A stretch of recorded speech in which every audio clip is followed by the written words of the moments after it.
next week. And now I'd like to introduce our first speaker of the evening, Tricia Lozano from our Office of School Leadership with Special Education. She is a special education administrator with the Low Incidence Department. Welcome, Tricia. Thank you. Good evening, everyone, and thank you so much for joining us today. I'm going to provide a brief overview of Unique and N2Y. I'm also going to talk about some resources that are available through the Unique Learning System as well.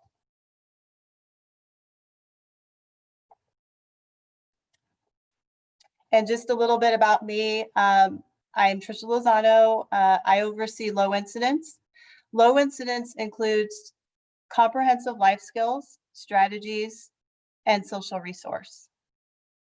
So let's talk a little bit about what is News to You.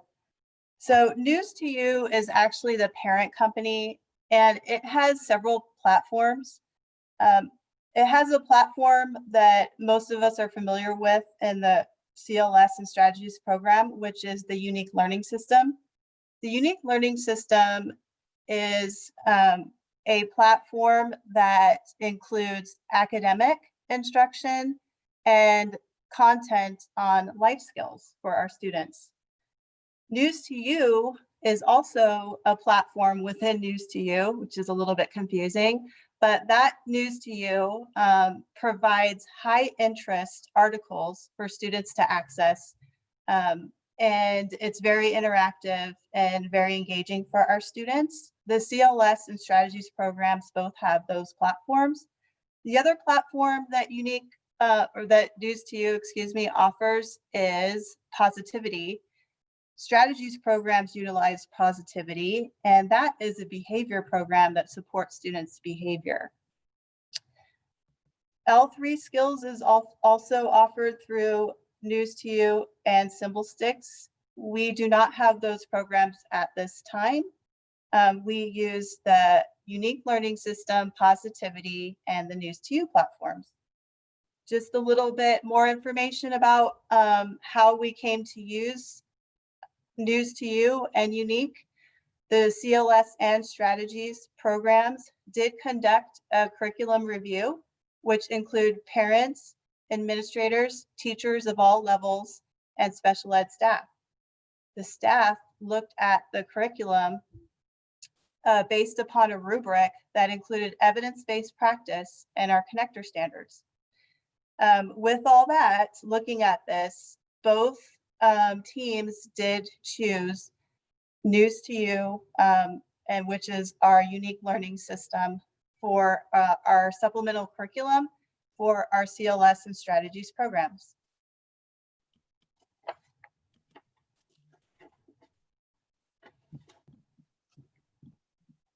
Next, we are going to watch a short video that gives you a really good overview of the Unique Learning System.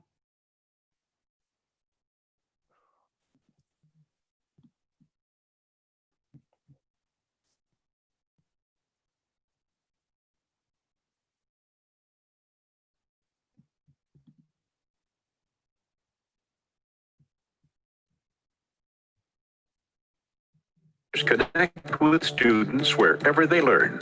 From self-contained and inclusive general education classrooms to resource room, therapeutic, and remote learning settings.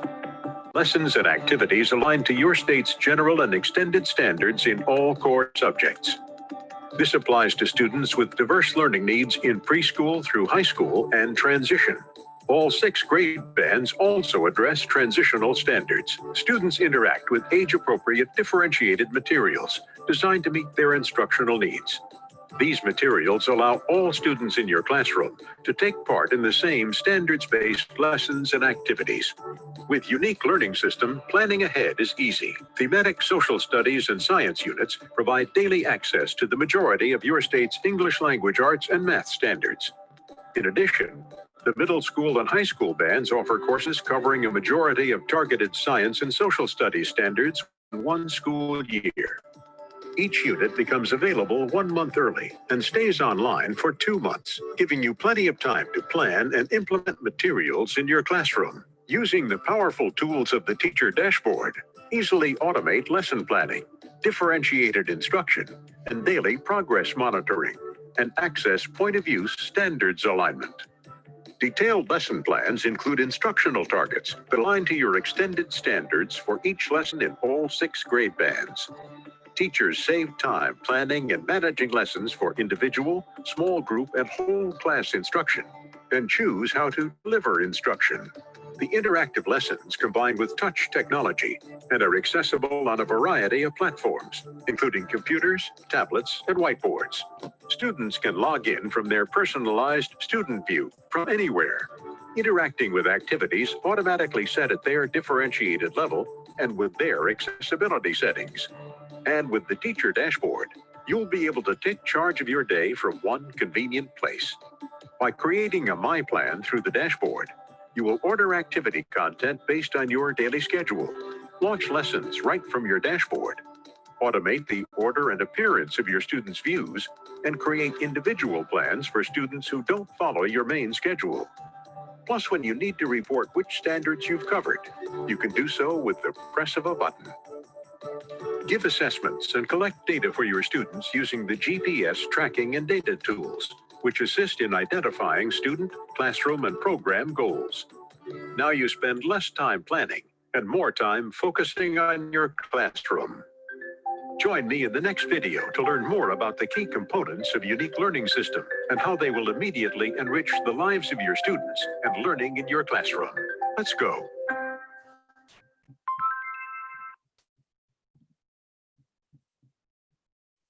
Okay, so that was a brief overview of our unique learning system. Now I want to focus on the student view. The student view is the way that your students will access News to You platforms from anywhere. So they're able to log in. What's important for you to know is there are 3 ways for students to log in. They can log in through a classroom link, through a username and password, or through a QR code. The important thing to know as a parent is you'll want to talk to your teacher and make sure which way they are going to be logging in. News to You does a lot of differentiation. They've even differentiated the way students log in. Some students have difficulty with usernames and passwords. So there is a way that teachers can have your student log in through using a QR code or through using a simplified password through a classroom link. So please, if you're not sure which way your student logs in, contact your teacher for that information.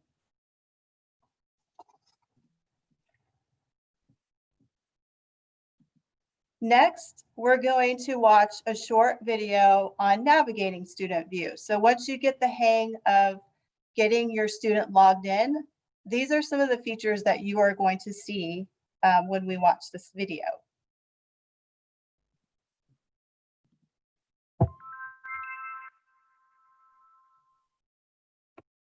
Students can log into Student View using one of the 3 login methods that N2Y provides. They can go to n2y.com, select Sign In and Student to log in using a username and text password, or select Enable QR Code to scan their QR badge.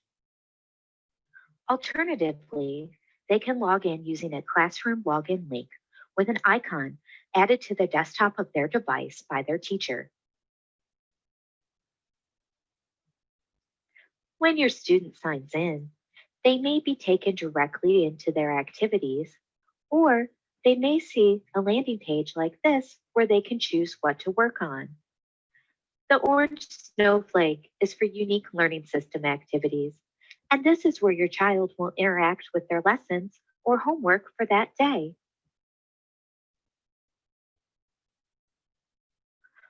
All of the lessons available to your student have been configured by your student's teacher, and they are tailored to your student's unique learning needs. Please note that strategies used in the classroom, such as a blue bar at the top of the screen or a story that may pop up, are automatically delivered based on the time of day and help your child maintain their routine and supports. These are also set up by your teacher. When your student is done with an activity, make sure that they select the globe in the upper left-hand corner and home from the menu. This ensures that the work is saved and that the teacher can continue to view data on their progress. Additionally, if you want to provide a full record of the student responses, you can select the N2Y globe and print. And change your printer to save as PDF. This will allow you to save a copy of all of the student responses. From the list of activities, you can select the N2Y globe in the upper left-hand corner to return to the main page to navigate to another solution. Students with the option to sign in to News2You may have access to the current issue with related communication board and Joey's Locker activities, breaking news article, and today's weather, with the opportunity to dress their symbol sticks character accordingly. Your student may also have access to L3 Skills, where they can play fun, interactive, and educational games in a safe place. These activities are assigned to your student by their teacher and allow your child to practice in a safe environment while on the internet. In order to ensure that data is recorded in L3 Skills, students will want to play through the full activity and select Stop. Simply closing the browser will not record data. Lastly, if you're a parent or caregiver and you need any assistance with your students' login information, resetting passwords, or any assignments, please contact your child's teacher or service provider for help.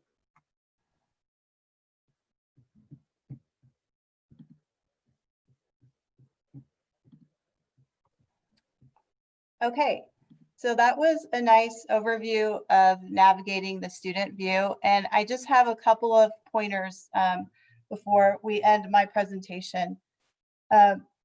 Student view is designed for students to access the content during the block that has been set. So this is important to know for students who are maybe on distance learning and accessing unique learning system through the home. You'll want to know that if a teacher has set, let's say, ELA reading block from 8 to 9, the student will only be able to access that content from 8 to 9. Although once all the blocks are finished, then students will have an opportunity to complete any missing work through their student view. If you're having difficulty accessing the assignments, please contact your student's teacher. They can help you with that, and it can be a quick fix. So don't be frustrated, contact your student's teacher and we can get it fixed. Sometimes there's some glitches that happen, so you want to communicate with your teacher, with your student's teacher. One of the things I also wanted you to be aware of, that News2You doesn't track progress on students' activities. Unique Learning System does track it. So when your student completes an activity or an assignment in Unique Learning System, it tracks it. It does not track News2You. So if you want to keep track of how your student is doing at home, you'll want to make sure that you're keeping track of how they're doing on the comprehension assignments and stuff. I just didn't want it to be misleading. I wanted you to know the difference. I think that News2You is working on making sure that it gets tracked in the future, but that feature is not available right now. So information on your students' progress, you'll want to make sure that you contact your students' teachers. They can run reports within the Unique Learning System to give information about how they're making progress in their activities that they complete in Student View. And for more information, there's a lot of helpful hints and resources in the News2You website. The link is in the slide here. I thank you for your time. And I think this is time for questions if we have questions. Tricia, we do have a question. We have and that is, will our kids have access to these other links like News to You? Mine only has the snowflake. Oh, okay. You know, the students should have access to News to You. So what I recommend is to go ahead and contact your student's teacher, and then we can get that fixed. It does have to be added on our end in the student's view, so maybe it's just not set up yet, and we can get it fixed up. And I think, unless we have more questions, please go ahead. I know that some people joined us a little bit later, but if you have any questions, please type them in the Q&A and we will ask our presenters. And I think at this time, we'll have you go ahead and introduce the next speakers. Great, thank you. So our next speakers are special education administrators, Jody Rogers and Katie Bender. Katie Bender and Jody Rogers will be presenting distance learning in preschool. Good evening, everyone. Thanks for joining us tonight. It's great to talk to you all tonight and share some of this information. My name is Katie Bender. I am a special education administrator in Washoe County School District, and my co-presenter today is Jody Rogers. We're going to be talking to you a little bit about distance learning and how this looks for our preschoolers. And so we have some good information for you as far as how to keep them attending and some tips for you for learning at home.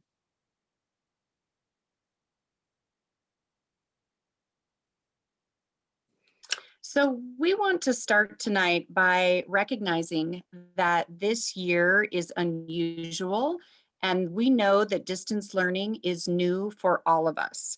Tonight,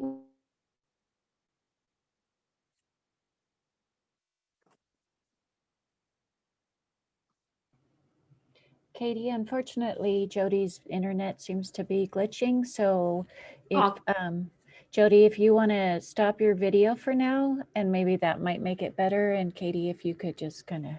Sure. Thank you. Sure, I'll pick up. So what we were going to tell you is this is new to all of us, adults, students, teachers. And so we're all trying to learn techniques of how we can be more successful with distance learning at home. And we've come up with this list of ideas that do create some success for student learning at home. We're going to talk about schedules and setting schedules and routines within our home environment as well, just like we would see in a classroom. We're going to talk about setting expectations and helping both adults and our children adhere to those expectations. We will talk about rewards and how those can help incentivize our students or help them be more motivated. We'll talk about student engagement, and of course, communication between the home and school is always very, very important.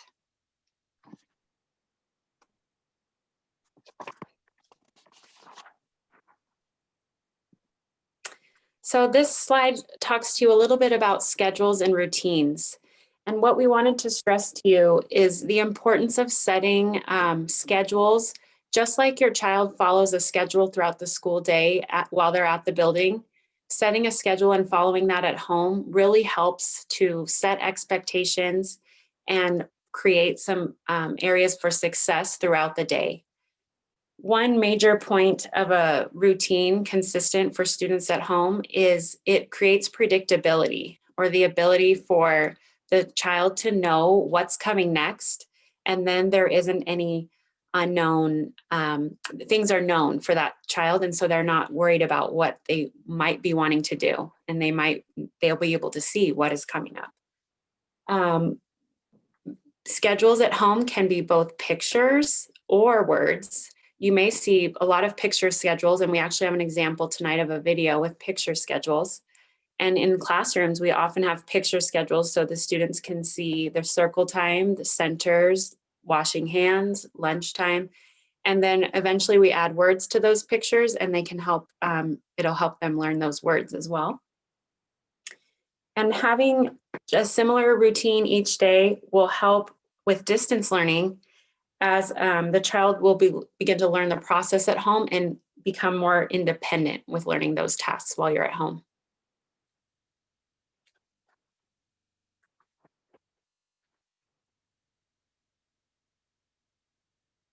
So one way to support routines and structure for your family is to create picture schedules at home, like the one that you see above on the screen. Picture schedules help create predictability for our youngest learners. It can cut down on the anxiety that they feel around what they will be doing that day and give them a feeling of control. This helps cut down on behaviors like Katie had said. We have a video for you to watch as an example of how picture schedules are used in a classroom. We would like you to think about a routine or a schedule at home that you may be able to model the same method with.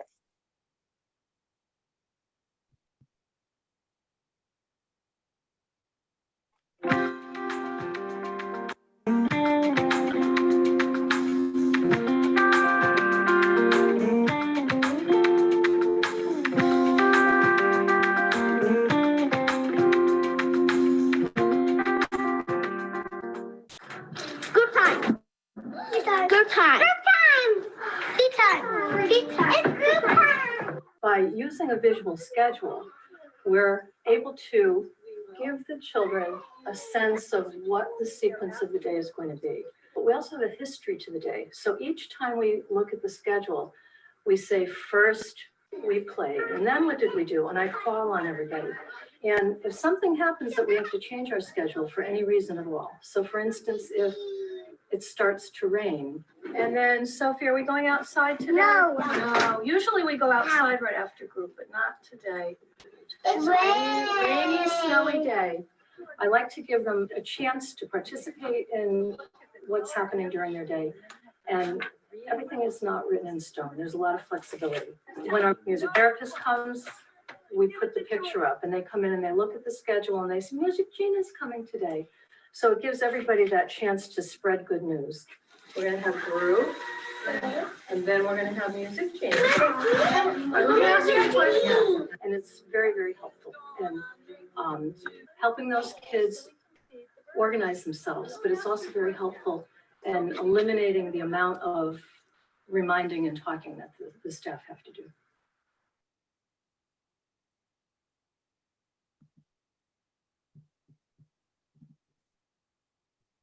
So you may have noticed as part of the video that she had actual pictures of events and the people that were going to be coming. You may find it helpful, if you can see on that first bullet point, to use a form that works for your family and use pictures to help support their understanding. You can take pictures of your child doing certain activities and use that as the picture for your schedule.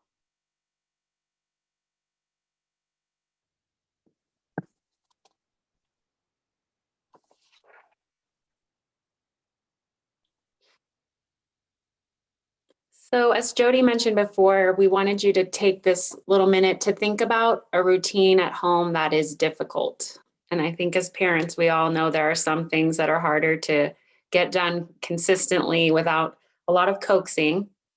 And maybe in the same thought, think about a routine that goes well and some of the differences in those routines. And when you think about that, we talk about setting expectations and letting our children know those expectations. So things like getting up and getting dressed, following the routine at home as far as it's time to brush our teeth, get our jammies on, read a story, go to bed. Looking at our behavioral expectations at home, paying attention when we need them to follow some directions, and then of course completing or following through with those directions. All of these are expectations that we can set as adults, and when we follow our routines, they help the students or the children adhere to those expectations. If we communicate these expectations regularly and then follow through with them, it helps our children have a concrete understanding of what we're expecting and then create some more independence in these areas.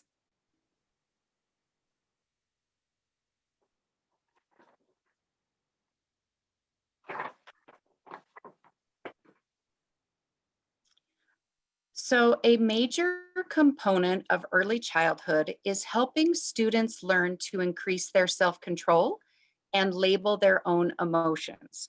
We all know that distance learning can cause anxiety and frustration for ourselves and our children. Children often get frustrated when working if the work is difficult or if they need a break. We can help our youngest learners learn to regulate their emotions by helping them label their feelings as they happen and then provide strategies for them to deal with those emotions in the moment.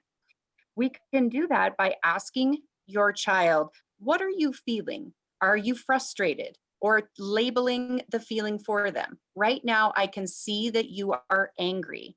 I think that you are tired. So we can start to recognize triggers that have made these feelings occur, hopefully reducing those triggers, those negative ones, with our picture schedules and routines for predictability.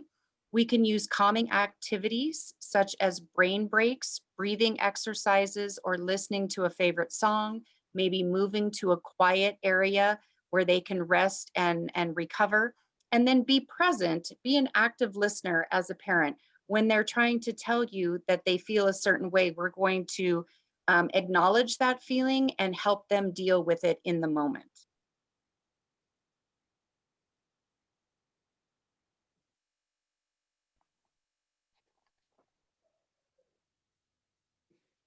And of course, for all of our children, big and little, we want to celebrate all of their accomplishments and really help provide the positive praise for following through with the routines that we've set or the expectations that we've set with our students.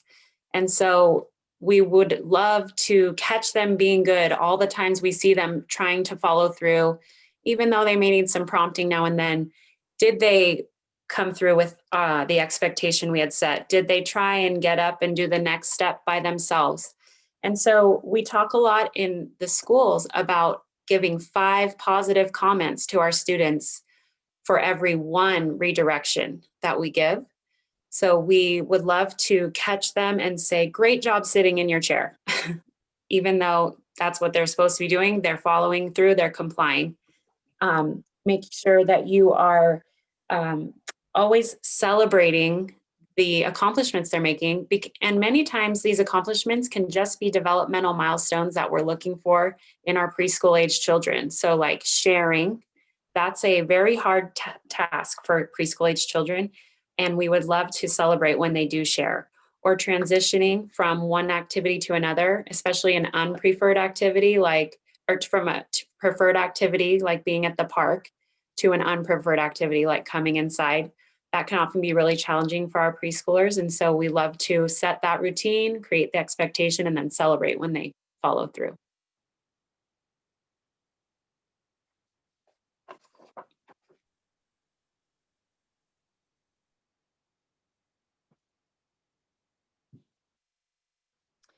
And more than anything, we want to encourage families to get involved with their students' learning. Engagement is really the key to learning. If we're not involved, we're not going to learn. So we do want you to be with your child. We want you to be involved in activities. We want you to be communicating with parents or teachers. But we do want to make sure that you also know mistakes are okay for your child to make. It's not necessary for you to help them through every activity so that it's perfect. We all learn through mistakes. One of the things that you could do as a parent is repeat activities with your child that you've seen your teacher do, maybe reread a book, rewatch a video, do another art project. All of these things, these repeated activities, are important for mastery for your child. Nobody learns anything just doing something one time. So we would encourage, when you have free time, maybe on the days that you're not with the teacher, for you to repeat activities that you've seen would be amazing. And to remember too that preschool children learn through play, both outside and inside. We have the big kind of play for gross motor, kicking a ball, jumping, running, skipping, that we would do outside. But we also have important imaginary play that they should be doing inside as well. So we want to encourage a lot of play. Children learn through play at this level, and it's super important that we provide the opportunity, the time, and the environment for them to do so. Let's try to remember that it takes the parent, the child, and the teacher all working together to be successful.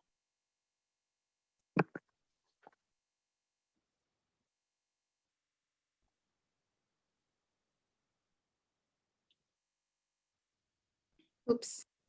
And so Jody had mentioned communication. And we have found through distance learning that communication can be quite overwhelming. I know that as a family, you get many calls all the time, different types of outreach, emails, class dojos, lots of different outreach from different members at the school. And so what we would like to stress is that communication is key to help us keep in contact with you. And we would like it to be positive and understand that it may be too much. So as long as you have one key person in mind and you communicate that plan to us, that would be the best way that we can keep discussing the student successes that we're seeing at home and how we can help support you at home with distance learning. Sometimes we even build a schedule to communicate so that we're not bombarding you with too many calls per day. You know, maybe you only want 1 or 2 calls from this person, 1 or 2 calls from another teacher, things like that. So the important thing is to keep communicating and for us to always talk about the good things that are happening, as well as when you need some more support or what's not going so well, but we'd love to hear the successes too.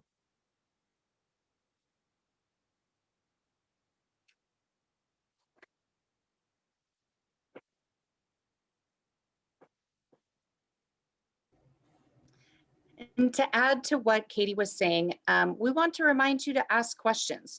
None of us have done this before, and we are here to support you.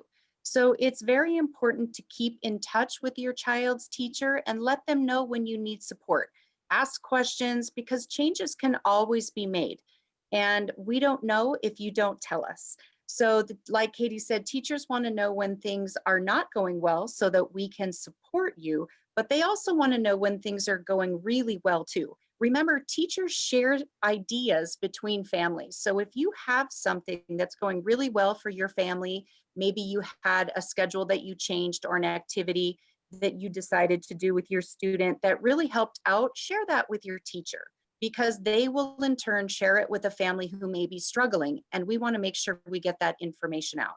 But above all else, we want to make sure that your questions are answered and you get the support that you need.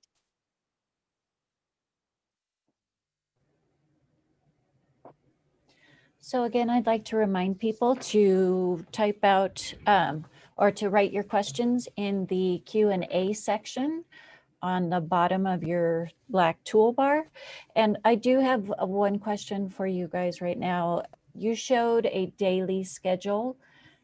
Is there an option? Should it only be a daily schedule, or is a weekly schedule an option, or is that too much? I think schedules, period, are a good idea, Mary, and whatever families feel they need, they can create schedules for.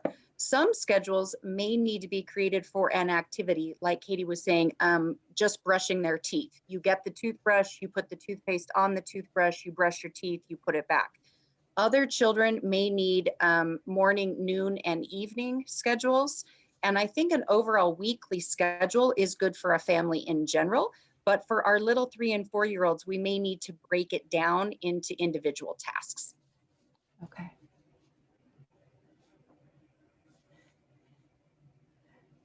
We do have the option if one of the attendees wants to ask a question in real time. If you want to raise your hand in the as a reaction, we could actually call on you to ask a question if you'd like. And if I don't see any of those, we're going to go ahead and have Katie and Jody introduce our next speaker.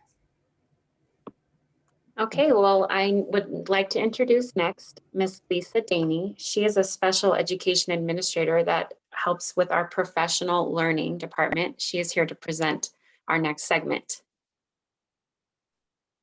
Okay, thank you, Katie. Hi, I am Lisa Daney, and I'm representing a panel of specialists who are sitting with us tonight. We have two special education administrators, Bryn Hall and Jen Hodges, and we have two special education facilitators, Hillary Ray and Donna Jackie, and we're all happy to have the opportunity to engage with you tonight. Tonight, we are presenting on decreasing undesirable behaviors and increasing engagement through predictability using routines and schedules. We do appreciate you spending the evening with us. So moving from the classroom setting to a home environment is difficult. It's difficult for the students, it's difficult for parents, especially when very little notice is given. For example, we had some smoke days, we have exclusions for COVID, and there's a possibility that we could go distance learning sometime. We hope that tonight's content and this presentation will help you be ready for those unpredictable days ahead. When a child transitions from school to home learning, the environment alone can be a distraction. Think about your home. Your child learns so much at home, but the home is typically an unstructured learning environment. And we need to make it more like a school structured learning environment for your child to have continued success with academics. So to help your child transition successfully, we need to help you create a school-like environment for your child. To do this, we would ask you to set up a learning space at home that's free of distractions as much as possible. And we know that can be extremely difficult if there are little guys in the house too. So as much as possible, maybe a bedroom, a den, an office, even the kitchen table that could be quiet time during those learning hours. Set up a desk, a chair in one of these areas, and make it as distraction-free as possible. Make this the permanent workspace for your child. So every time your child sits at that space, they know that it's work time. Just like every time they go to bed, they know it's time to go asleep. So it's a constant work area for your child. Ensure that there's school supplies available in the space, pencils, paper, computer, folders for organization, completed work, work in progress, schedules, to-do lists. This will lessen the time your child leaves this space and becomes distracted. So when we think about school, we think about how kids, as they move through the grades level, their seats get gradually larger and larger and grow with them. Environment, I know for my home environment, we have adult chairs only. I don't have nice chairs that grow with my child. So when we think about how our child is sitting and their posture and focus, it's important to think about the chair that they're using. So I just want you to take a second to think about where your child sits to do their schoolwork and what chair do they sit in. Is it a child chair or is it an adult chair? If your child is in an adult chair, you might use strategy. Child is sitting in an adult chair, you might want to put a pillow behind their back to prop them up so they're sitting straighter. Maybe use a footstool to help them gain that straight posture. And you want the computer at eye level if possible. And an easy way to elevate a computer to eye level is to stack books in. For little guys who like to wiggle a lot, it's okay to allow them to kneel in front of their computer where they can move around, and it actually helps the core muscles. Or you can also create a standing desk. During last year when we went out, we had a lot of our administrators create their own standing desks at home. They used books, crates turned upside down, laundry baskets. There's lots of different ways to create that standing desk. So posture for teens is also extremely important. They fit better into these adult chairs, but we want to check for that eye level on the computer. We want to make sure there's enough lighting in the room. Pay attention. They may also need a pillow behind the small of their back, and they'll need to take breaks. And we're going to delve into the benefits of breaks a little later in this presentation.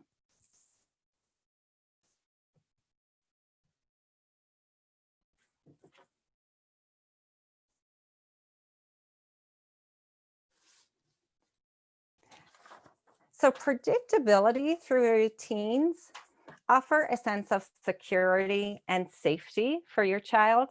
An example of one of my weekday routines is that I get up at 4:30 to exercise. Then I go and feed my animals. I shower. I get my son up and get him ready. I eat breakfast, head to work, and this routine runs pretty smooth. I want you to take the next 20 seconds to think about routines you have in your house.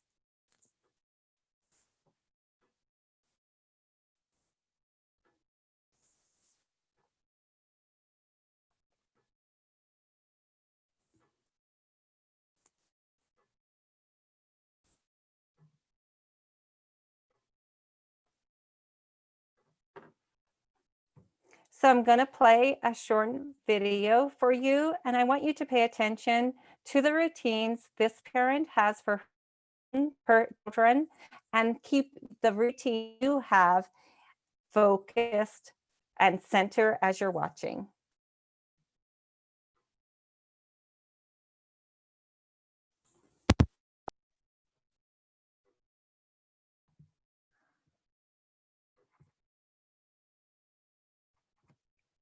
I can tell you, using daily routines and having daily discussions with your kids, you can do it.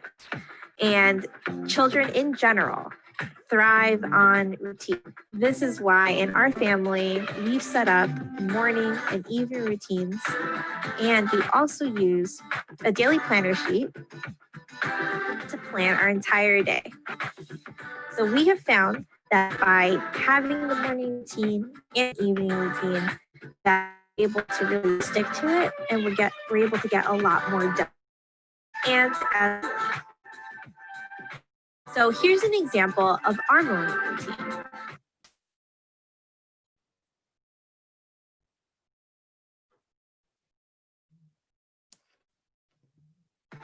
We start with breakfast, then we brush our teeth, wash our face, and then as a family, we sit in our living room for morning announcements, and we go over the schedule of the day. Then we have mindful meditation for 5 minutes, and we also do morning gratitude. Having the morning gratitude can seem a little silly for children that have never done it before, but it's incredibly important, even if it ends up being something similar every day. Just having that habit of being thankful every day, even if it's just, I'm thankful for my toys, or I'm thankful that I didn't have homework today. It can be that simple, and it just starts that habit at a young age. And we also do 15 minutes of yoga. Then we go through the rest of the day. So make sure that you're also doing time blocking for yourself for work, and then also them doing work. I use the daily planner sheet, and I complete it alongside with my kids, and we go through that every day. And then in the evening, here's an example of our evening routine. We clean up around the world. Okay. After watching the video, I do want you to think about, you're going to pause for a minute and just think about how many routines did this parent put in place?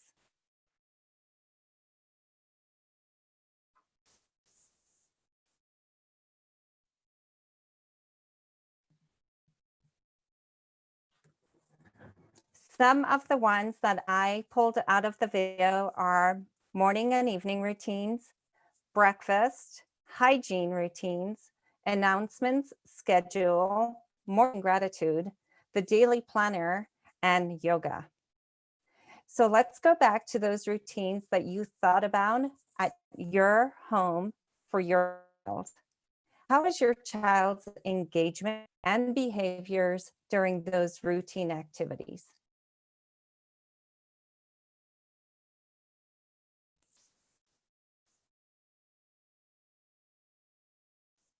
And now I'm going to have you think about the portions of the day you don't have routines and contrast the behavior and engagement of your child during those times of the day. So maybe a Saturday or a Sunday that's not as routine.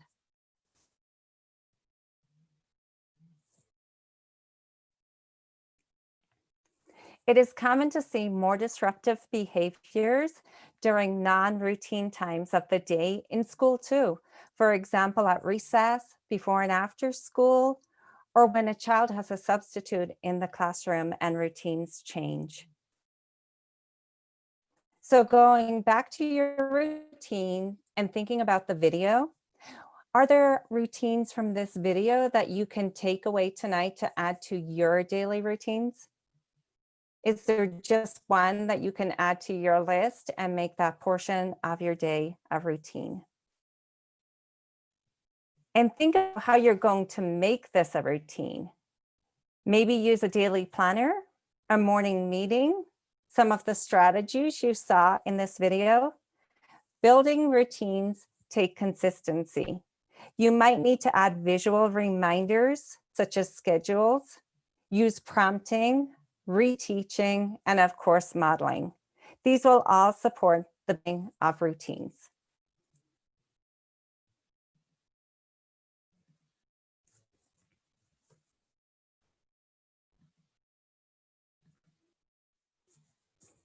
Another way to offer predictability is to create schedules.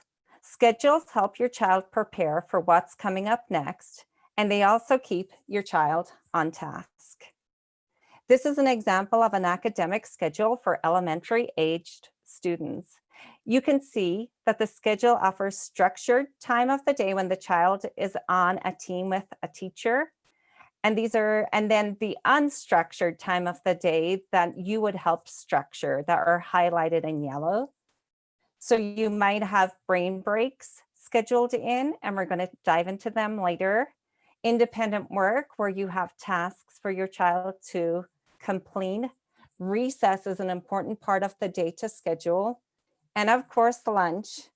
And then the end of the day where they may have some free time. You want to structure that and give them tasks of independent, science, social studies, and maybe reading.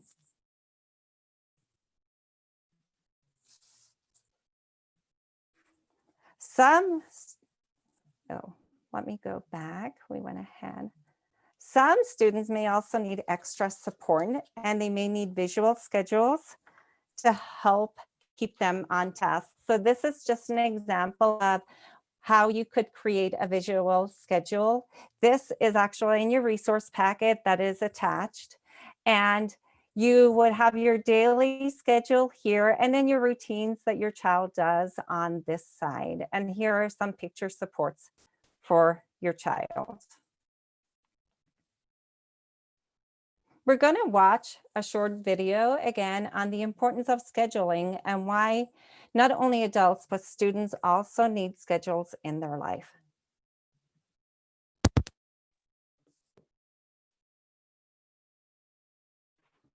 This is a visual schedule.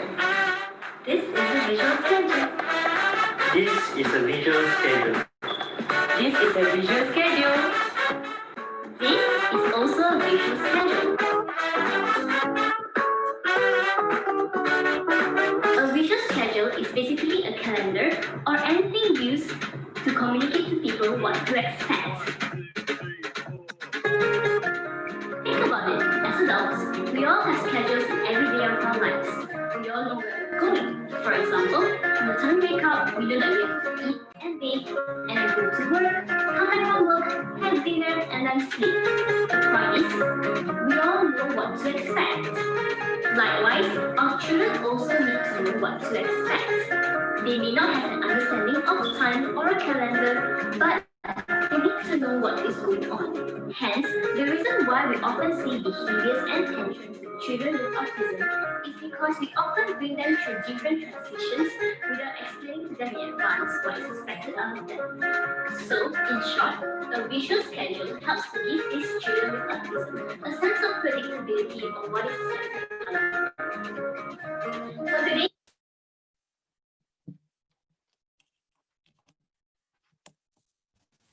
So that importance of knowing what's coming next and that predictability is important for all of us.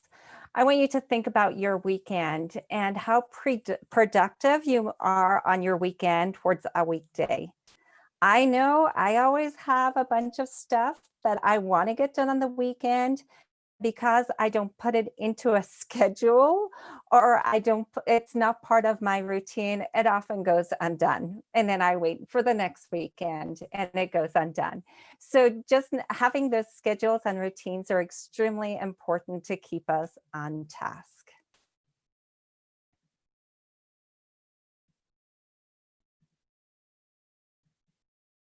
So this is what a secondary hybrid schedule might look like. And this would help a child, a teen in middle school or high school.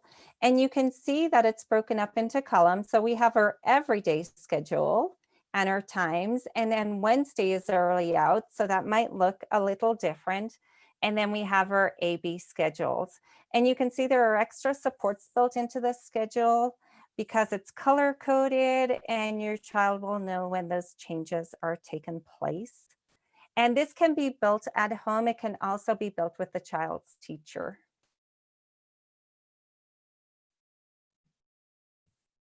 So the importance of recess. How does recess help reduce undesirable behaviors and increase engagement? Recess is an important part of a child's routine or schedule.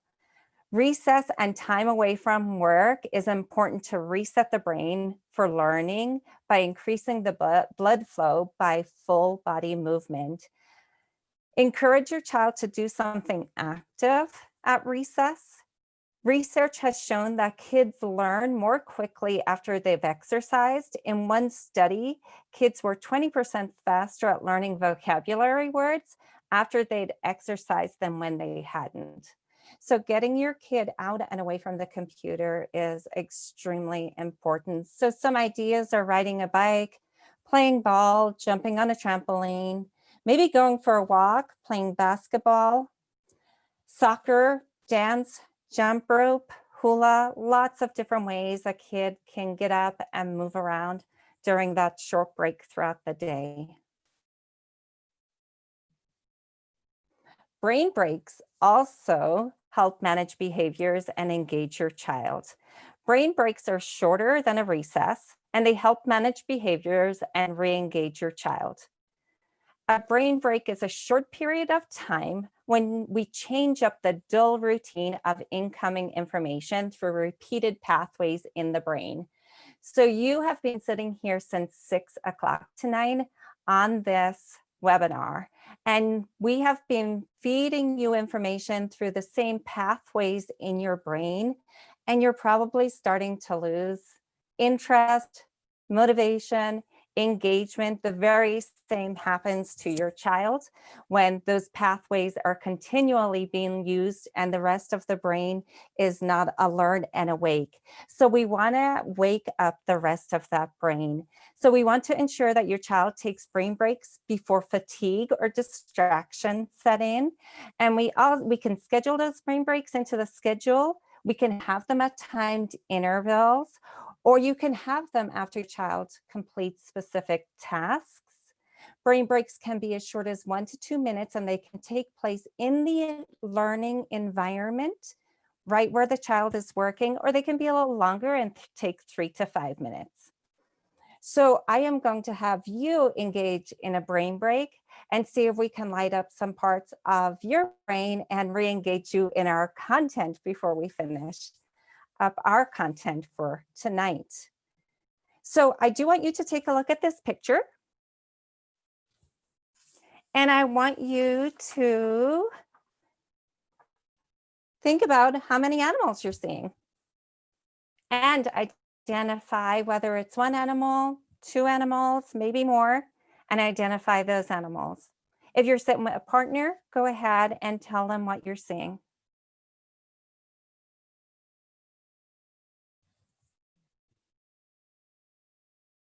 Now, hopefully some of the pathways that have not engaged since 6 o'clock are starting to engage in your brain.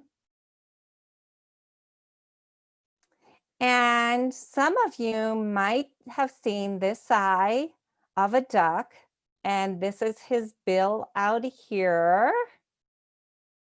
And some of you might have seen this as ears of a rabbit. And this is the rabbit's head and his little nose right here in his mouth and his eye. So some of you might have saw both animals and you're like, woo, yay, I did it. And some of you might have only seen one, and some of you might have not seen an animal at all. And that is perfectly fine. I'm going to show you, this is called Optics for Kids, and it's a great way to engage other parts of the child's brain.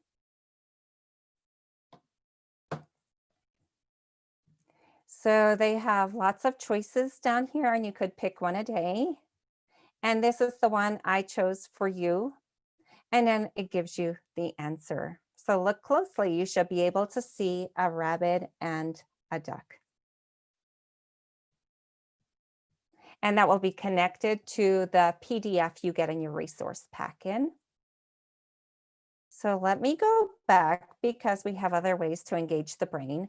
We can get up and do jumping jacks. School Noodle is a fun little site on YouTube that has really short videos and on yoga stretches or just getting kids to wiggle and dance. Stretching, try a pose, skip, dance, or just let your child doodle. Listen to a song, meditate, and then the optical illusion. So hopefully you're engaged, your brain is firing, and you're ready to engage in the rest of the content.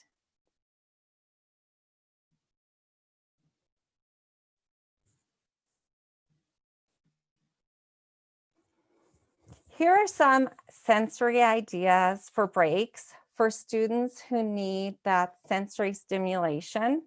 And they're built in as part of, they can be built in as part of your daily routine or your schedule. You have, at recess, you could go on a color walk and collect all of these wonderful different colors on your walk. Sensory balls are made for students who need something tangible in their hands to engage with. And you use balloons, salt, rice, and we have instructions for this in our resource packet. Spaghetti worms are fun for kids and adults alike, and they're fun to make. And in the homemade Play-Doh and the sand foams. So depending on the needs of your child, you might want to build in some sensory ideas for your child into their schedule.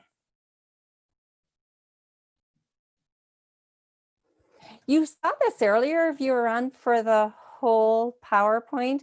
You saw this earlier in early childhood. And Jody did mention that it's good for young students, but it's good for all students.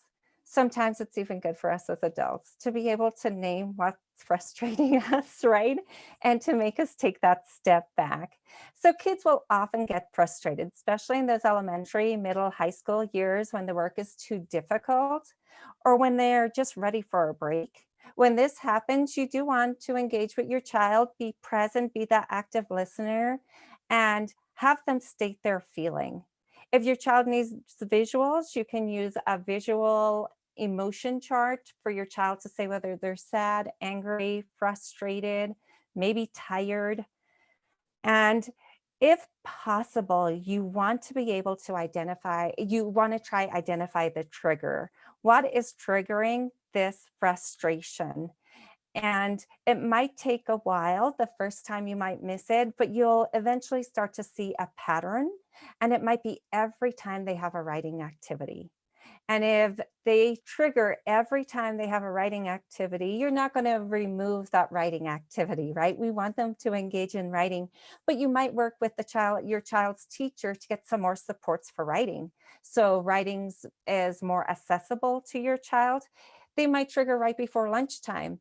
And then you would know that you would want to introduce more snacks throughout the morning. They might trigger right before a quiz, and you could have that conversation about how a quiz just lets us know what was learned and what needs to be retaught, and that it's good and it's okay not to stress about a quiz. So trying to find that trigger, remove it, or get extra support if you can find that trigger.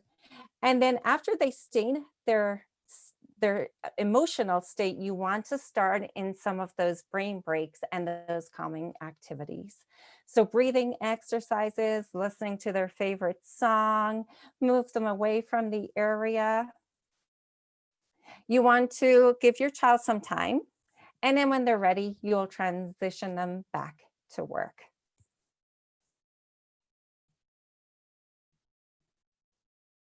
So how do we keep our kids motivated at home? It can be a real challenge. How are you currently engaging your child in work and motivating your child?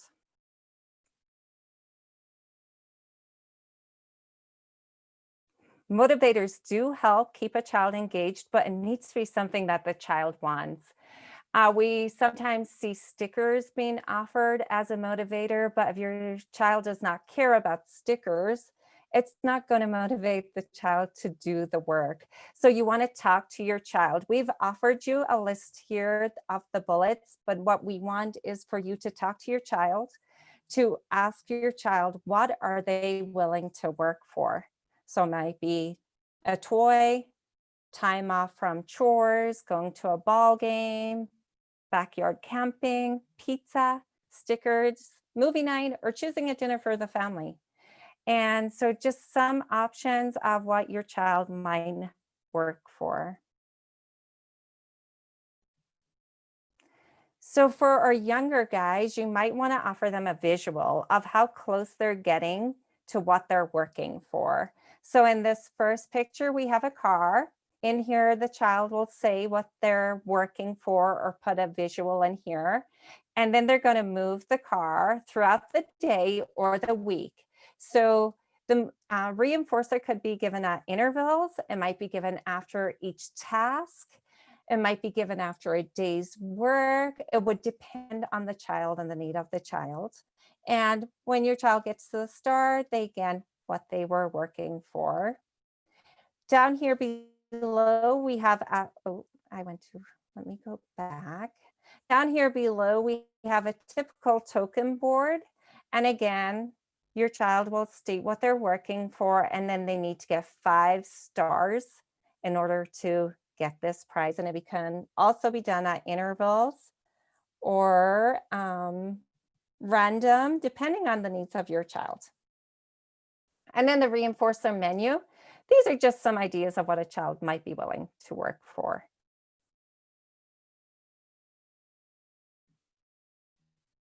So I'm going to show you just a really short video on how to use a token board.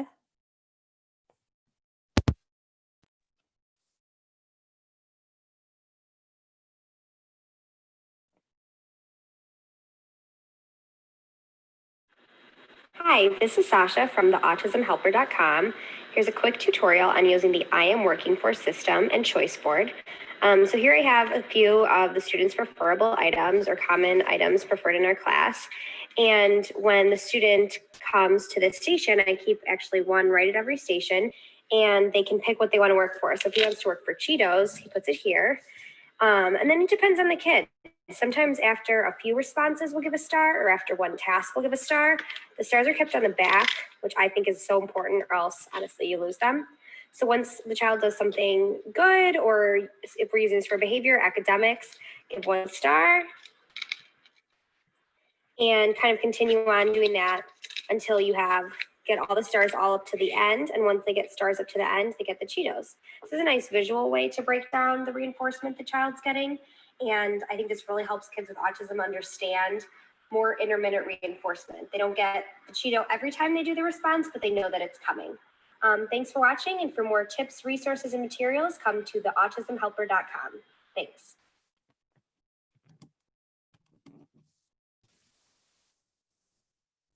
So that was a video from Autism Helper, but token boards can be used across the board with our typical developing students too. So what will our teens work for? So they might work, and you want to have that conversation with your teenagers too. You want to know what they're willing to work for, and their reinforcer might look very different depending on their needs. So they may have to get a full days of work done. They may have to get a full week of work turned into their teachers, or they may have to do really good on a unit test. So you might have different ways to motivate and different reasons to motivate your teen. But they could have dating privileges, having friends over, dance, music lessons, a trip alone, the car as a privilege, staying out late, sleeping in late, video chat, or going to a concert. But again, have that conversation with your teen and see what they're willing to work for.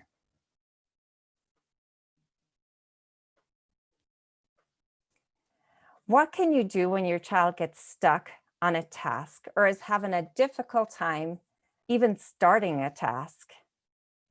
Gaining behavior momentum is a strategy that entails making requests that are easy for your child before making requests that are more challenging or difficult. By following a pattern of easy, easy, hard, easy, easy, hard, you increase your child's motivation to engage because you're building in many opportunities of success. And we all want to be successful. So you can use this strategy if your child is struggling to get started or in the middle of a task and finding it difficult to finish. The elementary sample, you might ask them simple verbal questions that you know that they know the answer to. So the color of their shirt, their age, label items, and give them that reinforcement. For the secondary, if the task is extremely difficult, they can work on those easy pieces first and then start delving into the more difficult parts of a task. As adults, we do this without even thinking. We get a task in our jobs at work, and at first it seems very overwhelming, and we break it down into pieces that are manageable. And this is a way to teach our kids to do that too.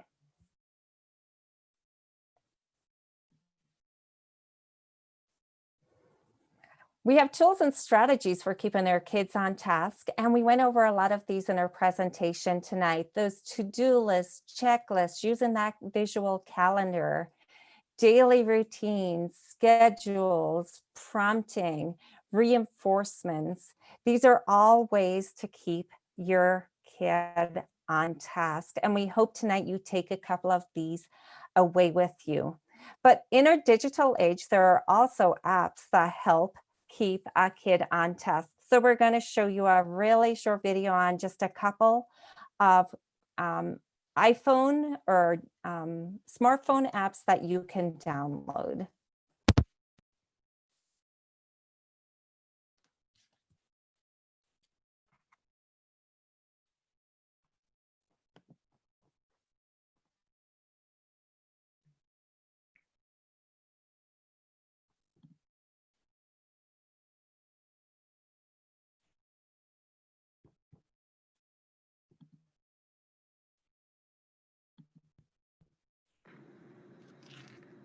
Here we have a selection of 3 visual timers. This first timer is a timer that's pretty much used throughout the district. As you can see, it counts down the time remaining, and the time remaining is highlighted in red. This next timer is a little bit more fun. It's a timer that I use in my own household. Here we have, it's a little simple egg timer, but here you can actually show your child what's going to be happening next once the timer ends. So this is really pretty fun. They can watch the egg hatch.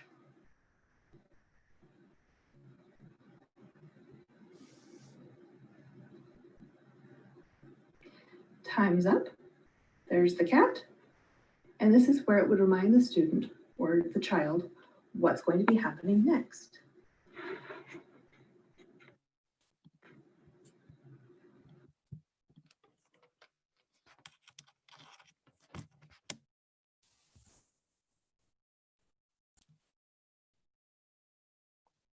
So again, we hope that some of these strategies are helpful. We hope that you got to take away one or two, maybe building routines, schedules, how to identify a state of emotion that you can take with you tonight. If you need more support and behavior that is not met through routines and schedules, please reach out to the MTSS hotline using the number posted on this slide. We are going to be here and we're open for questions. Thank you.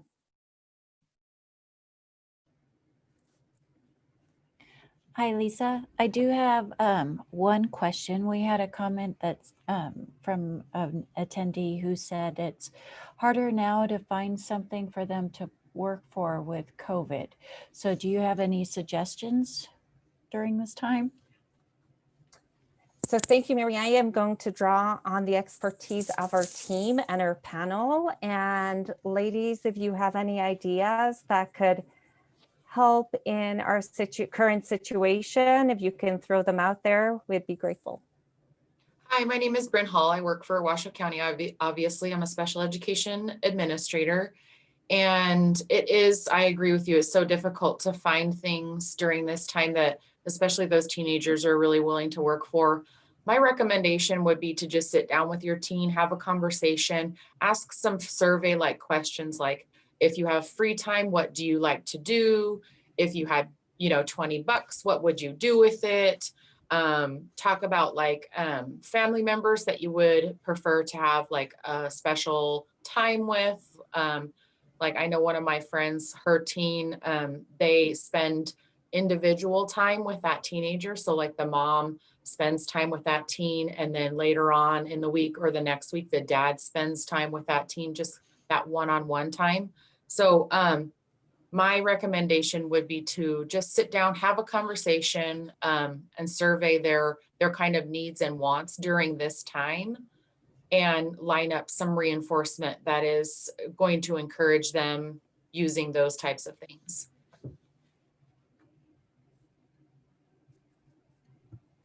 Hi, it's Trisha Lozano. I'd like to also add that being in nature is so good for your mind and body and doing those walks. So I think that I know it's starting to get a little cool, but having that opportunity can be nice. And also cooking with your child, whatever age they are. I believe most children do like doing that, even if they may seem like they don't. I think they do. So those type of opportunities, as Bren mentioned too, spending time with your child are good ways to have reinforcement for them.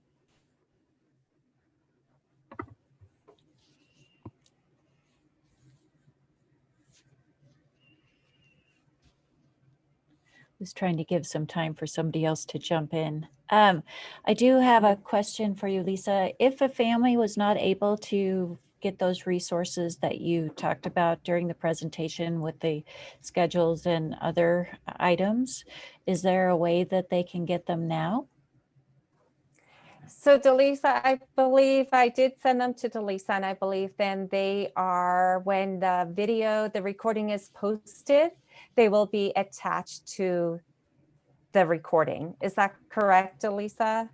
That's correct, Lisa. When we send out a follow-up email to all of our families, we'll make sure there is, and there will also be a web page posted with this recording if you'd like to refer back to it and all of the resources that you provided. Yes, thank you.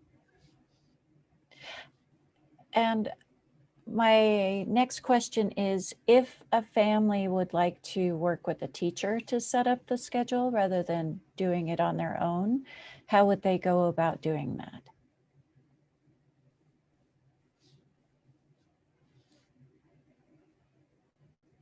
Lisa, I'm going to throw it to you. So Bryn, and I am going to lean on the people who are out in the schools, honestly. So Bryn and Jen, if a parent would like to work with one of the teachers to work on a schedule or maybe a DL, how do you suggest that they go about doing that?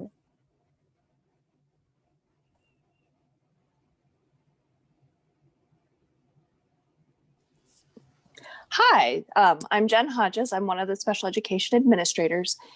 And so if you just contact your child's teacher and say that you would like help creating a visual schedule, typically they'll get to either the facilitator to get some help creating that schedule, or the teacher can build it for you. I routinely build schedules for parents of my students.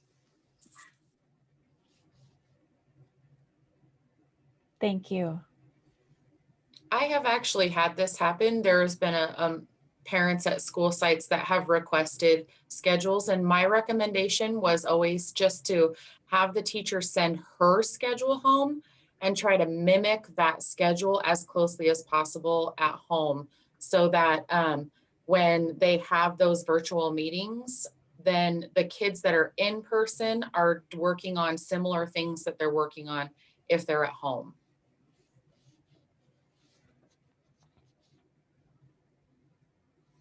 And I received another question, and it asks, how do I motivate my teen who is only motivated to go to school for the social piece? And now that he is in school, or that now that his school is all distance, he's saying that school doesn't matter to him. It's very difficult to motivate him right now. And thank you for the nature and cooking answer. Great ideas. So with the social piece and the school on full distance, do you have ideas on how to motivate him? Well, what I could say is that one of the things that I do with my own personal teenager is she will FaceTime with her friends during a movie. So you can offer that as motivation, saying, okay, you guys can all watch a movie together separately in your own homes over FaceTime.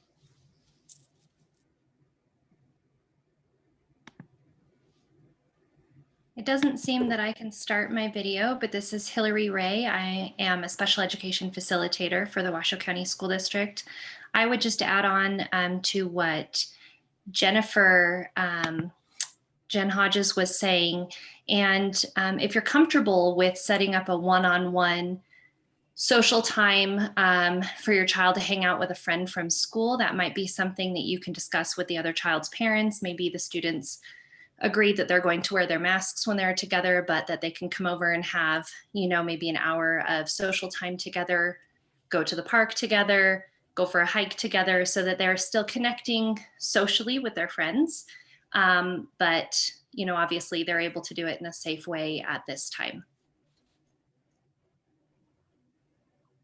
And I just wanted to add to that a lot of things that are happening academically through distance learning are happening on Teams, which is a social forum.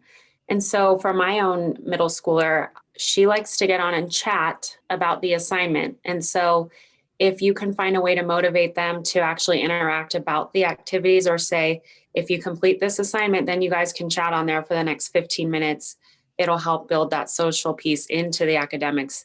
But I do know it's hard to get them really motivated to get on and do the schoolwork. But Teams can be a great online forum just to connect with their friends as well. Is that something, Katie, that a parent could ask the teacher if that's a possibility with the class to get on Teams and do it that way? Because some students are using Edgenuity full time. And so I'm not sure about the Teams component with that. Yes, good question. All students have access to Teams. We can log in through the school district website and use your student number, and it will log you into the Teams forum, and you can make your own chat groups on Teams. And then some teachers, many, are posting, although they're doing Edgenuity, they're posting other assignments on Teams. And you can get on and create like a posting and then tell me what you thought, and they can chat with their friends about it, or their classmates, or even ask their teachers questions on Teams.